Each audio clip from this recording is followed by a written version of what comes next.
பாஜக என்பது ஒரு பாசிச சக்தி, மனித குலத்துக்கு எதிரான சக்தி. தமிழகத்தை ஏன் அவங்க அவ்வளவு டார்கெட் பண்றாங்கன்னா, அவங்களால தமிழர்களை அவ்வளவு சீக்கிரமா பிரெயின் வாஷ் பண்ண முடியல. நான் கூட யோசிப்பேன், எதுக்கு நம்ம ஹிந்தி படிக்கலன்னு.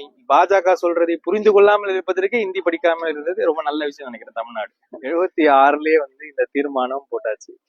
அன்னைக்கு இருந்த சூழ்நிலையிலேயே இந்த மாதிரி இந்த மாதிரி தொகுதி டீலிமிட்டேஷன் பண்ணோம்னா அது சரியாக வராதுன்றது அன்னைக்கே முடிவான ஒரு விஷயம். அதுக்கப்புறம் 2001 மறுபடியும் இதே முடிவு எடுத்தாச்சு. இன்னைக்கும் காலகட்டம் பெரிய லெவல்ல மாறிடல. இன்னைக்கும் அன்னைக்கு என்ன நிலவரம் இருந்ததோ அதே மாதிரிதான் இன்னைக்கு நிலவரமும் இருக்கு. அதனால இது வெரி நேச்சுரலா பண்ணக்கூடிய ஒரு விஷயம் தான். ஆனால் இதுல ஒரு பார்க்க வேண்டிய ஒரு விஷயம் என்னன்னா, இத பாஜக எப்படி பாக்குறாங்க? தமிழ்நாடை பொறுத்த வரைக்கும் கண்டிப்பா டிஸ்அட்வான்டேஜ் ஆகும் பாப்புலேஷன் படி நீங்க பண்ணீங்கன்னா. அதனால எந்த விதமான கலந்து ஆலோசனையும் நடக்கல. ஒருவேளை அரசாங்கம் ஒரு ப்ரோஆக்டிவா இருந்து எல்லாரும் கலந்து ஆலோசிச்சு எதுனா பண்ணியிருந்தாங்கன்னா எல்லாருமே ஒரு பதில் சொல்றதுக்கான வாய்ப்பு கிடைச்சிருக்கும். இப்ப கிடைக்கல. ஜம்மு அண்ட் காஷ்மீர்ல எடுத்தோம் கவுத்தோம் இதே மாதிரி யாருக்கும் சொல்லாம கொள்ளாம டீலிமிட்டேஷன் கமிஷனை போட்டு டீலிமிட்டேஷன் பண்ணி அங்க இருக்கிற தொகுதிகள் எல்லாம் பாஜகவுக்கு ஆதரவாக வரா மாதிரி 7 தொகுதிகள்ல 6 தொகுதிகள் ஜம்மு ஏரியாவுக்கு கொடுத்துட்டாங்க.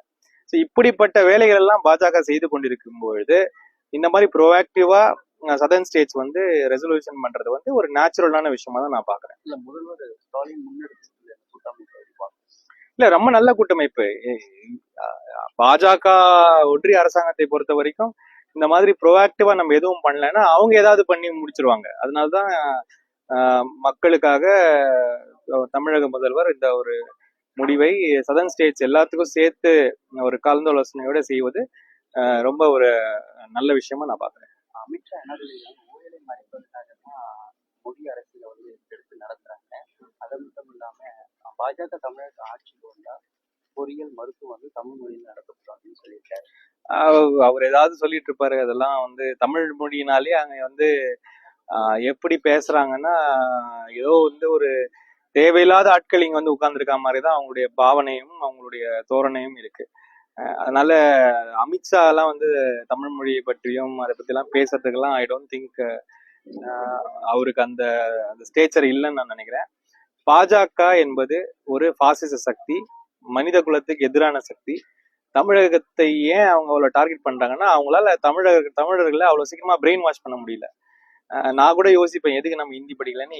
பாஜக சொல்றதை புரிந்து கொள்ளாமல் இருப்பதற்கு ஹிந்தி படிக்காமல் இருந்தது ரொம்ப நல்ல விஷயம் நினைக்கிறேன். தமிழ்நாடு இந்த அனைத்து கட்சி கூட்டத்துல அனைத்து பாஜக தவிர்த்து அனைவரும் கலந்துருந்தாங்க. ஆனா இன்னைக்கு பாஜக தலைவர் ஒரு தனியார் கட்சியில பேசியிருக்காங்க.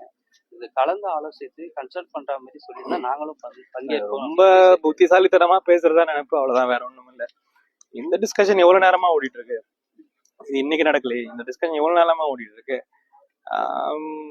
இனிஷியேட் செய்வதே அவங்கன்னும் பொழுது அவர்களுடைய எண்ணத்திற்கு எதிர் எண்ணமாக தான் நம்ம அதை பிரதிபலிக்க முடியுமே தவிர, அவரு சான்ஸ் பை டான்ஸ்ன்ற மாதிரி எல்லாம் அவர் ஸ்டேட்மெண்ட் விட்டுருந்தா அதெல்லாம் அவங்க என்னைக்குமே ஈடுபட போறதும் கிடையாது. ரெண்டாவது, தமிழக பாஜக என்பது அண்ணாமலை இருக்கும் வரைக்கும் மோதியை குஷிப்படுத்தும் ஒரு கட்சி, அவ்வளவுதான். அதுக்குன்னு தனியா எந்த கொள்கையும் இல்லைன்னு நான்